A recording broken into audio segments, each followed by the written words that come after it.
You're listening to the Scars and Guitars podcast that syndicates for the A-List Online, and my name's Andrew Mackay-Smith. Assisted by Rain here, you can hear that in the background. I'd like to introduce you to Andrew Miller.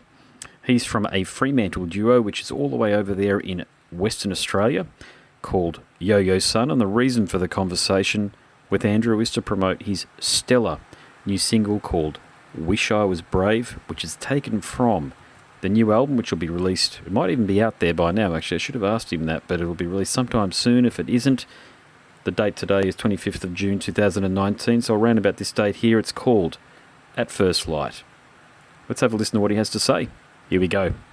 It's your namesake calling for our conversation. How are you going? Yeah, all right. Yourself? Yeah, pretty good, actually. If you can hear my kids yelling in the background, don't worry about it. That is standard course of action for 8 p.m. on a Tuesday night. So there you go. Yeah, But, no dramas. apart from that, mate, no, it's been good, actually. I've actually got 3 others after yourself that Lee's helped me line up, actually. So it's going to be a solid night of interviewing, let me tell you. So I reckon I'm off to a good start talking to you, mate. So here we are. Awesome. Yeah, no, so you're over in Brisbane, eh? Gold Coast, Northern Gold Coast, actually, Gold Coast. but might as well say Brisbane. Gosh, you know, for Southeast Queensland, mate, it's all basically one big metropolis these days, from the Gold Coast up to the sunny coast out to Toowoomba. Awesome. You know, so how's things going for you today? I assume you were at work or something that occupied your time like that? I was at work, but it wasn't too bad. Not too bad. What do you do for a crust outside of play this wonderful music you've got? I am an occupational therapist in a psychiatric hospital.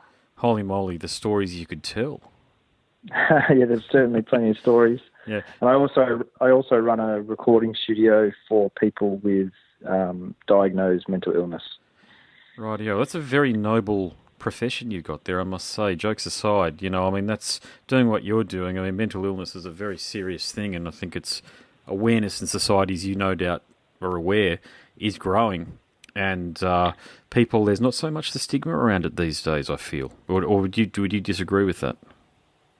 Oh, look, I think there's still definitely stigma. I still think there's a way to go, but it's good to see that society is starting to talk about it more.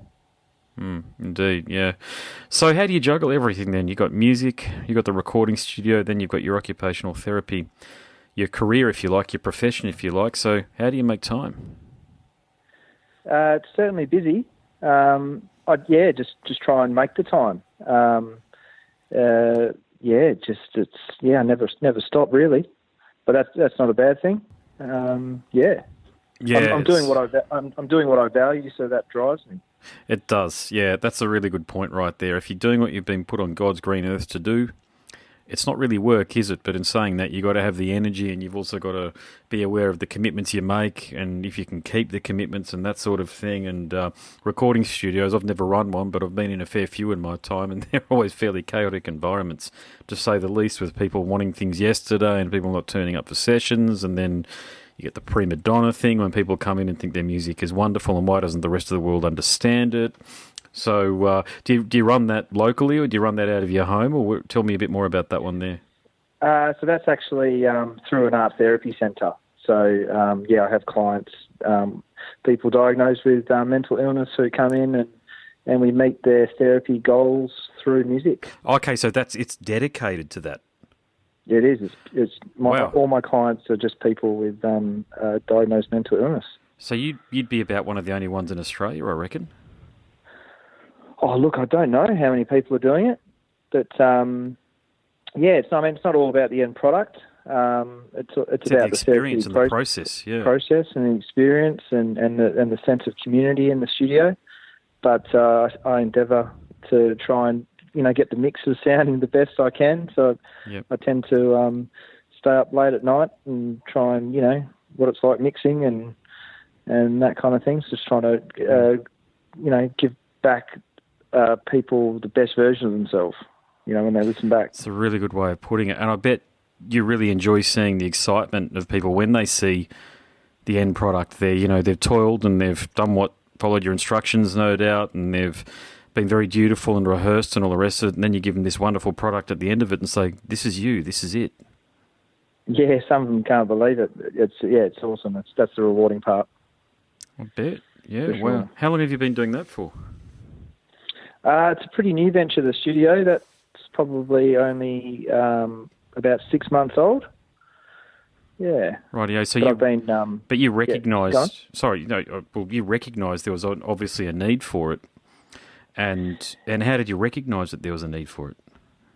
Oh, I think just through working in a hospital where people are coming in an acute phase of mental illness, the talent just blows you away. The creativity is so heightened when people, often come into hospital. Sure. And I know what you're saying, I just, I've always played music with people coming through hospital and tried to harness their creative energy, and it just seemed logical that they needed a recording studio space, to tap into when they're out of hospital, because as you know, music, everything to do with music, it can be costly and timely. Absolutely, and that's one of the biggest barriers for people that are marginalised. They don't often have the funds to access the opportunity to sort of develop their music further.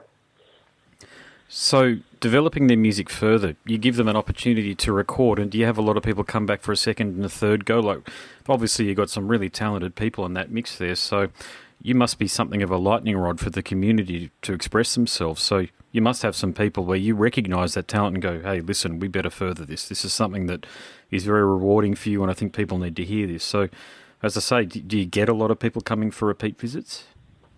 Yeah, so people tend to sign up for sort of an extended period of time, and I work with them over time and in the studio. But there's also situations where I'll hear someone through my work in the hospital, and I'm like, you got to come with me. So I'll get them into the studio while they're in hospital as well. Have you had to teach people how to play an instrument when they're in the studio because they're just so keen to do something but might not necessarily have the skills prior to meeting yourself? So can you talk to me about that process if it happens? Yeah, so some people have no music experience, but they come in with a goal, and that might be for example, to play bass guitar, in which case, I adapt the task to make it achievable. So I'll, put red sticky dots, on the frets and get people to kind of follow those, and I'll sort of count and time them and give them visual cues and prompts as they need them, and we just try to make it happen. I bet. Okay, and do you have something resembling a website where you share the music that people create there with you in the studio, or is it really up to the individual to go and share it in their own way by Facebook or whatever? It is. I literally record the music, and the only person I give it back to is the person who's recorded it, and I say, off you go. You can do with it whatever you please. Well, if you can, mate, I'd really think about collecting a lot of that music and putting it out there for people, because I mentioned a few minutes back, that destigmatising or the stigma around mental illness. I mean, if people can hear some of the music these people are creating, they're just going, well, these are regular people that have they're basically just very unlucky to have this mental illness. So it doesn't affect their intellectual prowess, though. Yeah, that's right. So I think that's definitely on the cards for the future to look at. I think it would be great to eventually work towards, empowering people to put their music out there through a platform and to showcase what people who have gone through challenges can make. Indeed. All right, let's change gears and let's talk about Wish I Was Brave, because that's the only single that I've got from you, actually. That's what Lee sent across. And I'm going to share my thoughts with you on it, okay? So bear with me here. Yeah, go for it. Right. First thing I do is try to compare you to an artist or a band that's out there, because, I have about 24 hours or so to listen to something, and I listen to it a few times, and I like doing that because it's very present, it's very immediate. So the artist that I could compare you to is Corner Shop with their track Brimful of Asher. That was the first thing that, that the dun dun dun dun, that really reminded me of that in a really positive way. I'm sure you probably don't even know who I'm talking about, because they're... I'll have to check it out. Do check it out. Do YouTube it. Wonderful video, great track. It was a big hit back in 1997. An English band, I think a fella of Indian origins playing in the UK. Played at Brimful of Asher as something to do with the Indian community or the Hindu community over there.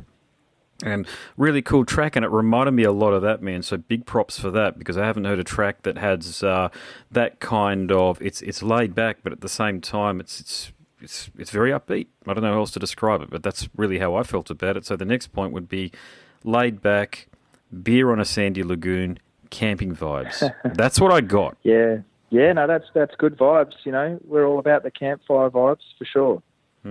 So is the track "Wish I Was Brave"? Is that indicative of the rest of the album? And I believe it's called "At First Light." Look, I think it represents a part of the album, but there's another side to Yo-Yo Sun, which I guess is more sort of, more downbeat, more ballad style. More sort of strings and piano so we've kind of got a bit of both worlds going on. A few upbeat songs and a few sort of downbeat songs. And I think what's really exciting is, Jamie, who's half of Yo-Yo Sun with myself, she's got an absolutely beautiful, stunning voice. And she does, yeah. Yeah. And, it's really showcased on some of the other tracks on the album. Let's talk about your partnership there with Jamie. So how did you guys meet? When was the decision initiated, if you like, to create music together? Yeah, so we met probably several years ago over a dinner, and Jamie was talking about how she enjoyed writing a lot and sort of journaling, and I said, well, and that she sang, and I said, well, I've got a little microphone and basic studio set up in the back of my shed. So she, came out to the shed one afternoon, and I said, well, let's write a song. And I had a riff, and Jamie, I think, wrote like a whole page of lyrics in about 5 minutes. And I was just amazed at how quickly these lyrics poured out of her. And that was the beginning of it. And we started just catching up from time to time there. And we'd often catch up one week, write a song together. And then with the help of a good friend of ours, Daniel Henry, he'd often come around the following week and we'd record it. So a lot of our songs on the album weren't very old. They were all kind of in their infancy when we recorded them, and then we sort of developed them over time. So we captured them pretty in their pretty early stages, I guess. Yeah. Yeah, that's a really important point you make there about, I'm a musician, I must mention that now. I'm a bass guitarist, primarily a bass guitarist, but also writing the guitar as well. And there is that moment early on in the creative process where you actually capture the essence of the song. It's just up to you, the artist or the writer, if you like, whether or not you recognise that you captured the essence of the song. And it sounds like you guys have got a really good working relationship, so it's fairly straightforward for you to be able to do that. Yeah, and we both write songs, we both write lyrics, and quite often Jamie would send me ideas and melodies, through her phone. The cloud bank. I'd hear it. That's it. I'd hear her doing the dishes in the background, and then I'd sort of walk away and start trying to put some guitar to it, and so we definitely work well together, and we just enjoy playing music together whenever we catch up. There's good videos on your Facebook page. I'll hand it to you there. You look like the sort of band artists that need to come on at about 9 o'clock or so, and people are settling in for their evening. They've already put a few tins away, that sort of thing. You guys come on, and it just sets up the rest of the night beautifully. Yeah, I don't think we're the sort of group that will be playing sort of around midnight. I think we're early evening. Yep, just definitely. To sort of get the vibe going, get some nice chilled vibes into the space, and that's what we're all about. Yeah. Have you had much opportunities to perform together? We've done a few shows around Fremantle. We've played at Greylands Psychiatric Hospital quite a few times. For patients, and we recently had our launch for Wish I Was Brave, and that was a fantastic night. We did a secret warehouse show, wicked, yep, which was really cool, and that's thanks to Suburban Vibes. Regan and Jono, they propped us up there and gave us the opportunity to do that. And yeah, it's just been exciting times, and it's surreal. Doing this podcast. It's awesome. So let's talk about the musicians then. And mate, you're welcome to be on the show anytime you want. Really, just let me know anytime you got new music or what have you. There are so many wonderful artists from Western Australia, and I just love working with Lee on promoting all of the Firestarter artists. It's just so. I reckon my view here is, and I'm a Queenslander, but I reckon Western Australia is the musical hotspot of Australia over the last 2 years or so. Now, that doesn't mean that a lot of the music actually makes it out of there. I've heard it. I've listened to so many of the artists from Western Australia over dinner parties, barbecues, this sort of thing. And there's the diversity in the scene as well over there. So I'm just a big fan of what you guys are doing. Thank you very much. And yeah, I definitely I feel spoiled over here living in Fremantle. You only have to go out any night of the week, and you can really capture or catch some great music. So many good bands and musicians out there. Yeah, I agree. I can genuinely say, hand on heart, I haven't spoken to any musicians from Western Australia who are producing music that I haven't found something to like about. I can genuinely say that, and that's not to say that other cities aren't in a similar vein, but I can genuinely say that all of the stuff that I've heard out of Perth, Freo, even up north, down south there, it's all been great stuff. And I think one thing I'll say about Western Australian musicians, they seem to have the quality of what I call the inner critic. Let's not put anything out there until we're ready. That sort of thing. That seems to be high, and believe me, I get a lot of stuff sent to me that I can't say the inner critic is probably even switched on. But with a lot of the stuff from Western Australia, I mean, of course, you all don't know each other. You might be ships in the night playing venues at different times and different days and that sort of thing. But it's just the one thing I've noticed, and maybe there's something in the air over there. Yeah, I think there was a documentary released years ago, Something in the Water. There you go. Yeah, there's definitely a good music culture here, and I think artists do potentially sort of slug it out for a bit longer before they often put things out, maybe. I know for Jamie and myself, we certainly never been in any rush to get anything out. I don't know if that's disorganisation or just how it was meant to unfold. And it was really just through, we've always done music for ourselves first and foremost, and it was only through, a good friend of ours, Daniel Henry, who really came in and said, we got to record these tracks, and we owe him big time Cool. for how he's helped us out, through the whole recording, producing process. Yeah, there you go. All right. So you worked with him, but what about the other musicians? So you worked with him as a producer, but the musicians that you worked with as well, I take it you had to draft in other people outside the pair of you to actually get the album sorted. So can you tell me about that? Yeah, definitely. So Daniel Henry, who I just mentioned, he plays a bit of everything. So he probably is featured on every track in the album in one way, shape or form, whether it be from drums to keys. And we've also had a good friend of ours, Chris Chen. He came in and he actually played bass guitar on Wish I Was Brave. Okay. Yep. And you might have heard he's got a project called the Peppermint Club. I have. I've spoken to him before. He's a great fella, actually. One of my favourite albums from last year was from him. Yep. Epic album. So he was always around, when we were doing stuff, and also had Daniel's older brother, Jason Henry. He came and played drums on a track in the album. Cool. And also a friend of mine, Hamish Burton, who features in a couple of songs playing the cello. Oh, wow. Okay. Yeah, well, that's what I say. I haven't heard the whole album, but I'd love to hear that song there. Is that one of the more laid-back numbers, is it?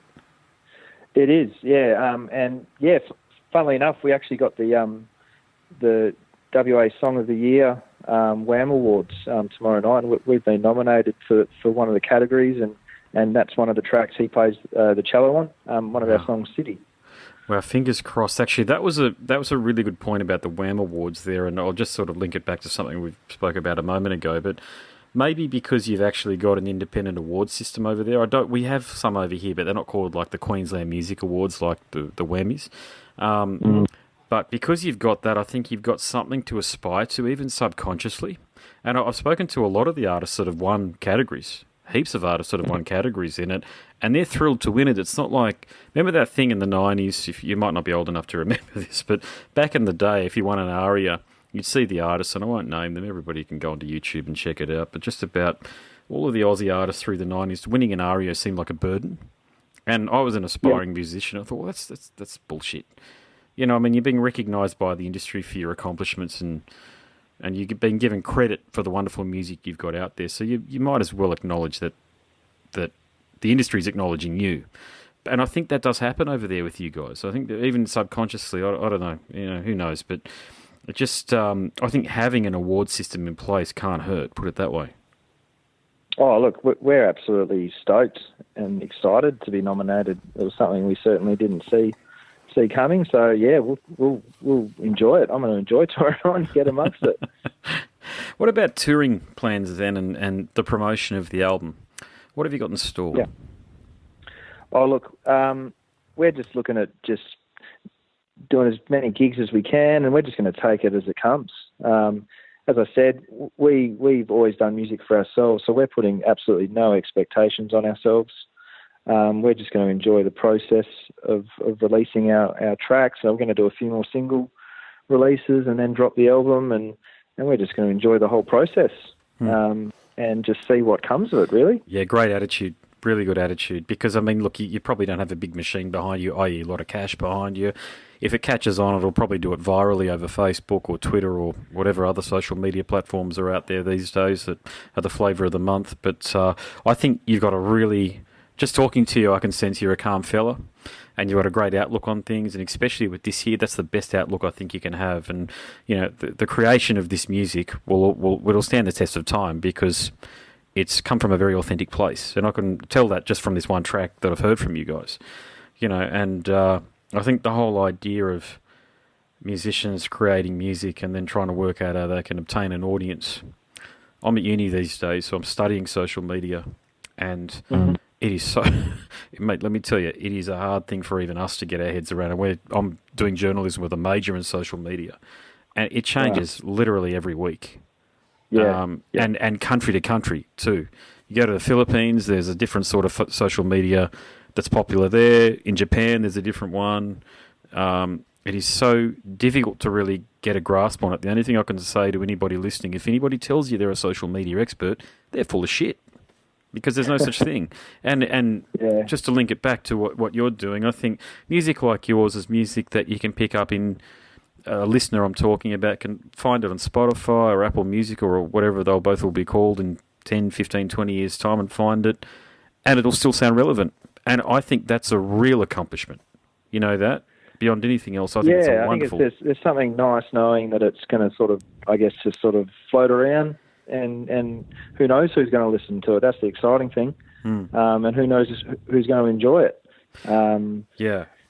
Ultimately, you know, that's always been our goal. You know, we've enjoyed playing our music, and we've always done it for ourselves. And now getting it out there, we just hope someone else will enjoy it. And we'll be stoked with anyone that gives it a listen. There you go. Yeah. And believe me, I'm not giving you advice here at all, so please don't take this as advice. But I would suggest to anybody there who's an independent artist, the big chance that I see, or the big opportunity that I see these days, is for music to be broadcast over Netflix films. So in the film industry, if you like. So sending your music out to people in, it doesn't even have to be Hollywood. Netflix films are made all over the world these days. And send it out to them and just see what happens. You might find that somebody who's making a movie listens to your song and thinks, holy moly, this is what I've been looking for, and it'll perfectly match this particular scene here, and I don't have to rewrite the scene because now I've got this wonderful track. And we were taught that in screenwriting, actually, at uni, and it's definitely an opportunity that I don't think is utilised, but we'll keep quiet about it. We'll keep it between you and I. so as I produce... Cheers for the heads up. Yeah, I mean, look, it can't hurt. I mean, you put your music out there, it can't hurt to see what actually happens with it. The worst that'll happen is nobody ever gets back to you, and big deal, lost nothing. Exactly. You know. I should also mention that we've got a friend of ours, Carolyn, as well, who runs an organisation called Universal Art, and she's been doing some awesome artwork for us. I don't know if you saw the image. Let me check it out now. I've seen the photos, Yeah. but I didn't see. Yeah, I've only got the. Oh, yes, I've got it. Yeah, it's got the like an upside down lollipop that could be the sun over the earth. That's right. So there's like a hand with the sun as a yo-yo. Yeah, oh, yo-yo. Sorry, there you go. Yeah. Over the earth. Yeah. So, and that's what the name represents. Yo-yo sun is kind of like meant to represent the sort of just the sun rising and setting every day, just sort of coming as if it was coming close and far away from the earth, as if someone had the sun on a yo-yo string. Gosh, you read my mind on one of my questions I was going to ask you, actually. So there you go. I don't know why I didn't make that link between the two. I thought probably because I tell you what, because I've got kids and because they're always asking for lollipops, and there's two of the bloody things sitting in the fridge at the moment, half sucked on, and one of them looks like that. It's red and yellow, like the one in your single cover here. So I think I saw that and thought, wow, look at the upside down lollipop, but it's actually a sun. That's a yo-yo. So there you go. That's it. Yeah. And we didn't sell CDs at our launch. We just actually sold yo-yos, which was pretty hilarious. So everyone was just brushing up on their yo-yo skills. That's really cool. Yeah. After the show, that's actually the way to go about it. That because look, you get this small cohort of fans, and I've got to say I love it when I receive CDs from the artists that I talk to because I put them in my car because I've got a 2006 Jeep and doesn't have a CarPlay system, so I listen to them in there. But in terms of promoting your material as the artist, you've got to have a gimmick, if you don't mind me saying. You actually have to have one. There's no two ways about it. A lot of people go for T-shirts. I get that. They're an easy source of revenue because people love to wear T-shirts. But I speak to bands that make popcorn containers, blankets, socks, tracksuit pants. It's just a case of finding someone who can actually do it for you, I think, and help you realise your vision via your merch game. That's it. And I think deep down, everyone wants to play with a yo-yo. That was the logic I had, and that was proven at our launch. I think pretty much everyone bought a yo-yo, which was great because it covered the cost of making the yo-yos. Yeah, well, that's what you're looking for, isn't it? Yeah. And the other thing is frisbees too. We go to a lot of fetes with the kids, like fairs and stuff, and there's always a company like Holcomb or Boral. They give out these little show bags or what have you, and bound to be a frisbee in one of them. As soon as we get back home, we've got a park across the road from us. Or over the road throwing the bloody frisbee around. That's it. Good practical merch. That's what you want. Yeah, practical merch. Yeah, it's good to have a merch game even at this stage. It is. I'm pleased for you that you've actually figured that out because a lot of artists don't do it, and it's to their detriment, I think. And you never know, that yo-yo might fall into the right hands. And did it have your website on it and printed on it and that sort of stuff? Or so we got like wooden yo-yos, which have our logo laser burnt in the side with our name. So there's no website or contact, but it's got the name on there. Oh God, you've gone bespoke. You've gone real authentic. You've gone like if you got one of those yo-yos, you're at that show sort of thing. That's it. Yeah, cool. Yeah, it's actually I'll take a left-hand turn, okay? Because I've wanted to ask an artist this one here for a while. I think you're in a really good position to answer this question, actually.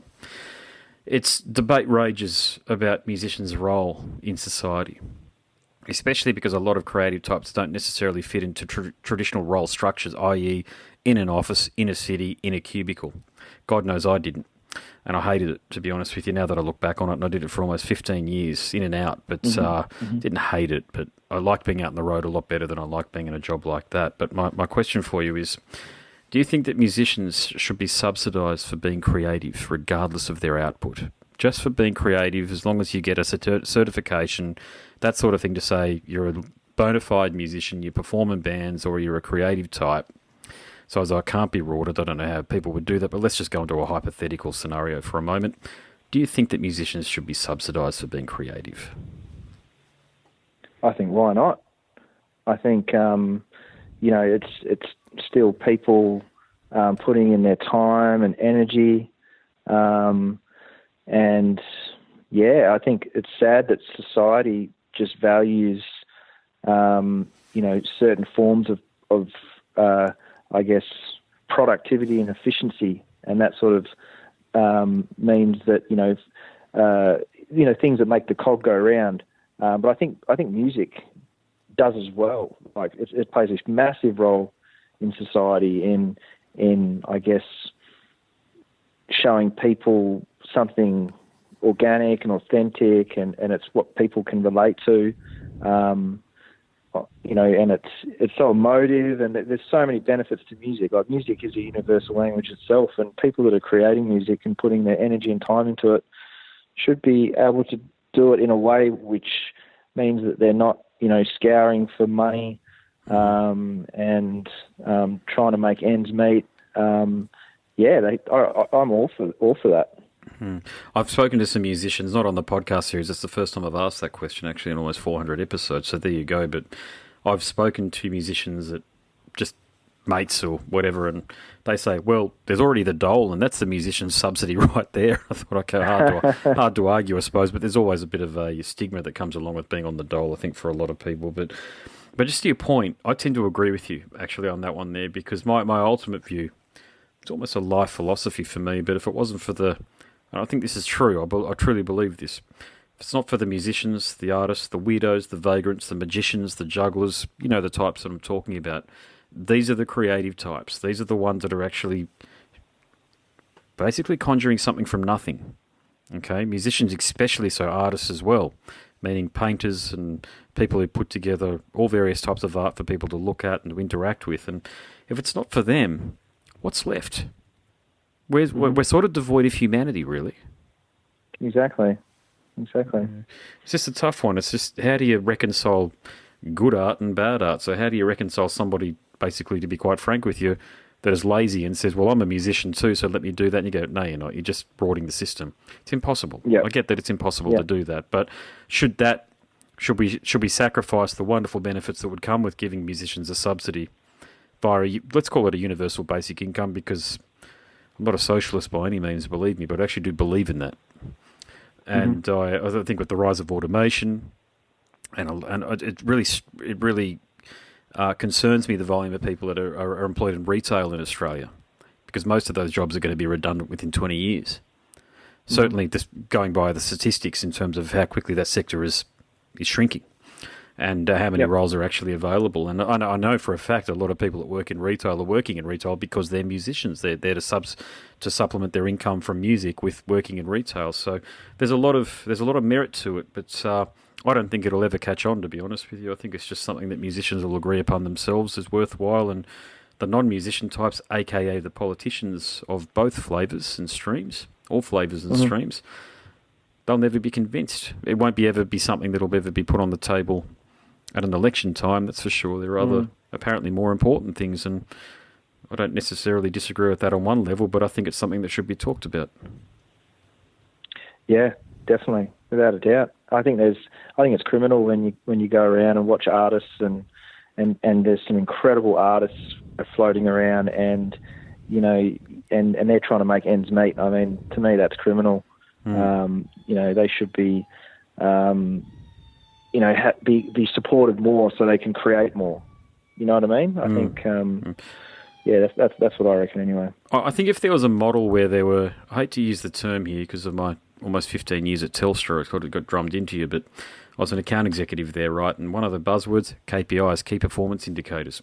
If you were going to put one into place for musicians, if they were being subsidised via a universal basic income, and we're just spitballing this, I get that, we're just talking in an abstract way about this, but what do you think we could put in place to justify universal basic income for musicians? Could we say something as basic like you've got to produce at least 3 new tracks a month, or you've got to perform at least 3 times a month, and these are the venues that you'll be put at, so you almost have somebody acting as an agent for you to do that? Or what are your thoughts on how we could actually put the train in motion, so to speak?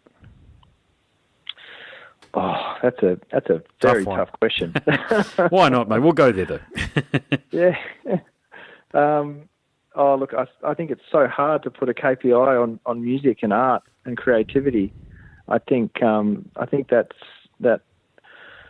I think there's danger in that itself as well, because I think creativity is something that is, happens in its own time and space as well sometimes. But yeah, I don't know. I don't know. I don't think I know how to answer that question. Look, tough question. I get it's a tough question, but let me draw a parallel for you. I had something in mind when I was asking it because I'm a writer. I'm studying to be a journalist. I've done a lot of writing, and some of my best writing I've done under what I call duress. So I've been asked to go to a gig and review the gig. Okay, so let me talk about Living Colour. I went and saw Living Colour a couple of years back. Now, I had to submit that review about 2 hours after the gig finished. Holy moly, that really put me under a lot of pressure. At the time, I had a place in the Sunshine Coast, so I was driving back up there from Brisbane, and maybe not 2 hours, it was 2 or 3 hours, but the point is I was under a lot of duress to get it done. That's still one of my favourite pieces of writing, that one there. Now, it probably is because I was under duress and I delivered something that I felt was half decent, okay, so I'll keep that in mind. But then I'll read some of the other stuff without the uni framework around it, meaning it was unstructured. That I did prior to going to Bond halfway through last year, and I don't like it at all, but it's out there, and I'm not going to remove it because I believe in being authentic. I haven't said anything strange or controversial in there or anything. That's the writing style. It's just not quite technically there yet in that journalistic style that I'm learning at the moment. But ironically, that Living Colour article basically is. And as a review of their Brisbane performance, and I think there's some merit in being, and sports people talk about this, you either thrive or you dive under pressure. It's one of the two. And sports people, I mean, it's ironic that Australia are playing England tonight, so hopefully we get up. But some cricketers, I'm trying to give you an example, like Usman Khawaja for a long time there, didn't really thrive under the pressure, certainly at a national level, but another cricketer who is fairly divisive, like Dave Warner, of course he's just come back from a very long suspension, thrives under it and gets centuries. Has a great one-day international average. So you never really know. It really comes down to the individual, doesn't it, in that scenario there? And I think allowances have to be made. But I'll take another right-hand turn, or left-hand turn again, and I'll say that there's a fella called Andrew Yang. This isn't related to creative types or anything like that, but he is advocating for a universal basic income for the reasons that I mentioned before about jobs that are going to be disappearing over the next few years or so. He's an American Democratic candidate, and he's been on the Joe Rogan podcast. So I think if anybody wants to listen to somebody who's talking some very rational, he hasn't got it all figured out yet. There's no doubt about that because it's a very broad subject, as you've already mentioned. You know, it's very hard to sort of get your head around it straight away. But yeah, he's certainly got some very good ideas that I think if he had was able to take it to a caucus style situation like what we've got the Senate here, some smart minds might be able to get together and actually figure out a way to make it work so as though creative types and people can just sort of get by doing what they've been put on this earth to do rather than just participate in this black and white capitalist economy of work and earn and buy shit. You know what I mean? Like if money is coming if money is coming in and companies like the Googles and the Apples and the like are being actually taxed properly in Australia and all the other countries that they trade in instead of having bullshit tax havens in Ireland, you might actually get some results. I don't think it'd happen soon, but I think over time it would actually happen where you start seeing great sports people coming out of this scenario, great artists, as we've already mentioned. A lot of the guys and gals that like to code will come up with some wonderful solutions via applications that are really meaningful because we all know a lot of the apps on Apple iStore or whatever it's called, the Apple App Store there, or in, what's the Google Store? I don't know. I got an Apple, so I don't know what the other ones are called. But a lot of the apps are useless, to be honest with you, and they're fairly poorly thought through. But you might see a lot of these. To me, even sports people are creative because they're still conjuring something out of nothing.